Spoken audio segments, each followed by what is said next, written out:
ఏందేమో కట్టెలు నాటి పొలం అంతా ఖరాబ్ చేస్తున్నావు. ఖరాబ్ చేయడం కాదు, గిట్ల నాటుకుంటే ఖరాబ్ అయ్యే పొలంగిన మస్తు మంచిగా దిగుబడి వస్తుంది.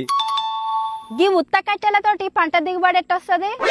ఈ ఉత్తకట్టెలు కాదు, నాటేసుకున్నాక 45 రోజులకు పొలం పచ్చబడ్డాక తామెర పురుగులు, నల్లి పురుగులు, గొంగలి పురుగులు, రసం పీల్చే పురుగులు లాంటి మస్తు రకాల పురుగులు పంట పై భాగాలలో ఏరి పంటను దెబ్బతీసి రకరకాల రోగాలతోటి రైతుకు చాలా నష్టం చేస్తుంటాయి. ఇక గిన్ని రకాల పురుగులను మంగళపిట్టలు లాంటి మస్తు రకాల పక్షులు ఈ కట్టెల మీద వాలి వాటిని ఆహారంగా ఎత్తుకెళ్లి వాటికి తెలవకుండానే రైతుకు చాలా లాభం చేస్తాయి, పంటను కాపాడుతుంటాయి. కట్టెలు నాటుతోనే ఎత్తుకోపోతాయా లేకపోతే ఎత్తుకోవా? ఎత్తుకపోతాయి కానీ గట్ల మీద వాలిన పక్షులు చుట్టూ గట్లకు దగ్గరున్న పురుగులను మాత్రమే ఎత్తుకపోతుంటాయి. ఒకవేళ రైతులు 2 కర్రలను ఈ విధంగా పొలం మధ్యలో నాటి ఒక కర్రను అడ్డంగా కట్టుకున్నట్లయితే పొలం మధ్యలో పంట మీద ఉన్న పురుగులను పక్షులు సునాయాసంగా ఎత్తుకెళ్లి ఆహారంగా తిని వాటికి తెలవకుండానే రైతులకు పురుగు మందుల ఖర్చులను తగ్గించడంతో పాటు అధిక దిగుబడిని అందిస్తుంటాయి. వీటినే సేంద్రియ వ్యవసాయంలో పక్షి స్థావరాలు అంటారు.